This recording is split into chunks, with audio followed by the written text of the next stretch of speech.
Now, if you live in a sectional title scheme and thinking of starting a home-based business, sit closer. We're about to find out what is and what is not allowed in your sectional title scheme. And to shed light on the matter, I'm now joined by attorney and sectional title scheme specialist Marina Constas and real estate professional Michelle Cohen. Marina, Michelle, welcome back to All About Property. Thank you. Lovely to be here. Now, Michelle, let's just start with you. Before we even go into sectional title, what's the difference between working from home and running a home-based business? When you're running a home-based business, you generally need to get some kind of business rights to be doing that. And when you're working from home, you're taking your laptop, you have a desk at home, you're kind of doing what most people around the world are doing now. You're running your job from your house. You haven't moved your business into your home. You're working from your home, doing the job you were doing prior to COVID or previously from an office. So if you, for instance, an accountant, you working from home. But if you're a hairdresser, you're running a home-based business. Correct. Got you. Now, Marina, let's say you lost your job during COVID. You live in a sectional title scheme and you're now thinking, I want to do something from home. What are the considerations that you need to think of before you think of that business? Well, you need to bear in mind that there are two avenues to investigate. The one is the municipality avenue, and the other one is the sectional title avenue, where you have your rules and regulations and what the body corporate and trustees have put into place. But the municipal ones are really important because at the end of the day, if you're going against what the bylaws say, even if it's agreed at body corporate level, then there's a problem, and those council bylaws will certainly supersede the rules. Also, are you going to extend? Are you going to extend the unit? Do you need to make it bigger? Then there's that whole process of going to the Surveyor General, getting body corporate approval, and all those, and that's expensive. There's a cost to that as well, and also think about the implications on the rest of the complex, you know. So Marina, before you even go to the sectional title trustees, do you start at the local municipality? You would, because at the end of the day, you've got land use ordinances and provisions. And it's important to know that because sometimes something is completely banned. So you can't start a motor car repair business, you can't start a heavy machinery business, or even a retail shop, or a tavern, or a shebeen. Those are out completely.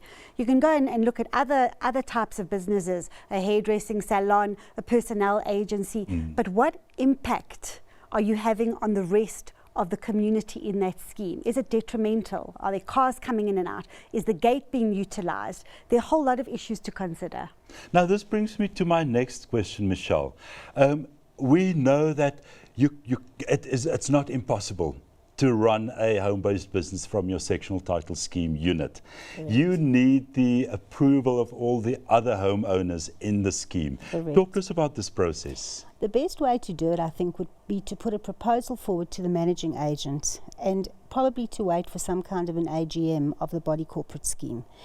At the AGM, they would have your proposal, everybody would be there, could have a discussion about it. You could also put your case forward. You know, this is the business I'm running, it's not going to impact on you.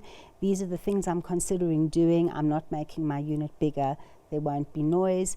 This is the kind of thing I am doing. And having a discussion with people at that AGM is a good way to go about it. I think that that's probably the best avenue to take initially, is to explain to people what it is that you're doing so that they can make an educated decision as to whether or not to allow it. I think absolutely. The Sectional Titles Schemes Management Act says that if you're going to change the purpose for which the unit is shown on a sectional plan, so expressly or by implication, which is residential, then you need every single owner's written consent in order to do that. And if you don't get that, then you've got other means of approaching the Ombuds service, etc. So if you really feel that it's unfairly prejudicial, it's unjust, or it's inequitable, that you being stopped by the body corporate or homeowners, well, body corporate in this case, then you can approach the Ombuds to substitute the decision of that one owner, because you always get one. You always get that one guy who's going to say no, or woman. Now, Marina, let's talk about this process. How do you now go and consult the umbud? What do you physically do? Well, within 6 weeks of the refusal by the owners to say, no, we're not allowing you to open whatever, then you've got to put in a written application to the community scheme ombud service, and they will get one of their adjudicators to try to mediate it and then to make a final decision. But that decision can override the owner's refusal, the different owners' refusal. Yeah. Again, so are you saying whatever the umbud decides, that is how it stays? Absolutely. So the other homeowners can't dispute the matter? Yeah, well, you can always take something on appeal, but at the end of the day, the ombud service can't also say anything or make any award that is against the bylaw.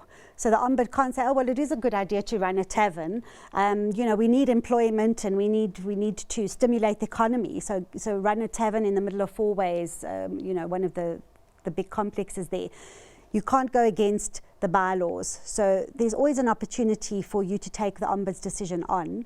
But at the end of the day, it's also like with a unanimous resolution. Yeah. You get one person who stops a unanimous resolution. Now with the new legislation, you can go directly to the ombud for a decision. Now, Michelle, the real estate agent is sort of the first contact that a potential buyer have in that sectional title scheme. Is there anything that the real estate agent can educate that buyer about when it comes to a potential home-based business?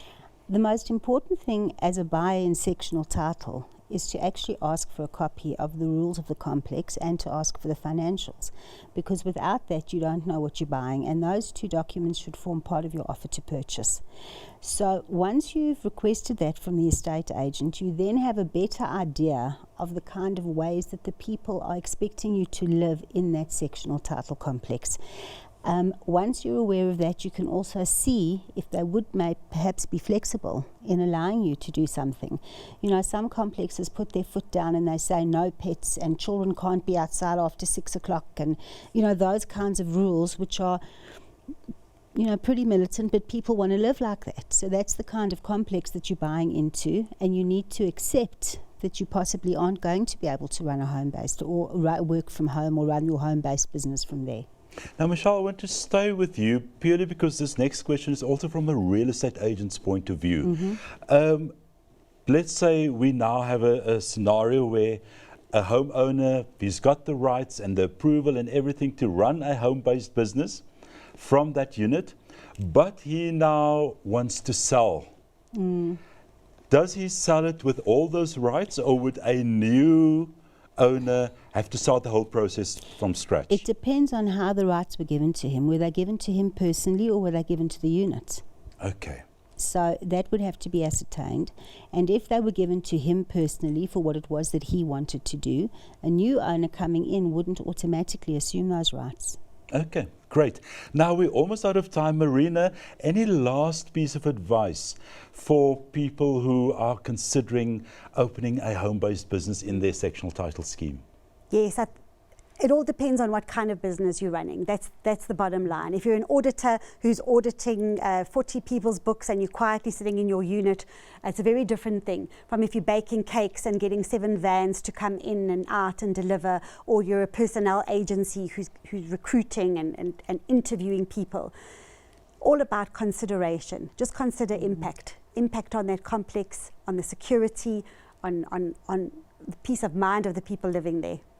And for other people who live in that complex, whether they are tenants or owners, doesn't matter.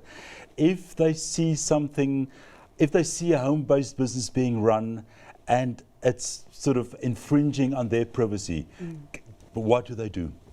Well, they would firstly raise it with the body corporate or the homeowners association, and they would have to deal with it on an internal basis to try to internally mediate it. Then if not, they can go to an attorney or they can go to the community scheme ombud service and get some sort of ruling.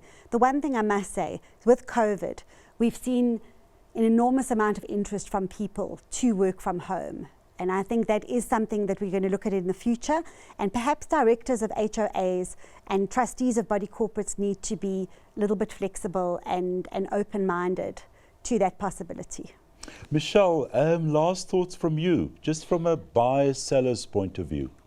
Something I do want to add is that if you are not happy, or if somebody isn't happy with the ruling from the Ombud, they do have 30 days in which to put an appeal forward, but they must do it within that time frame. That's the one thing.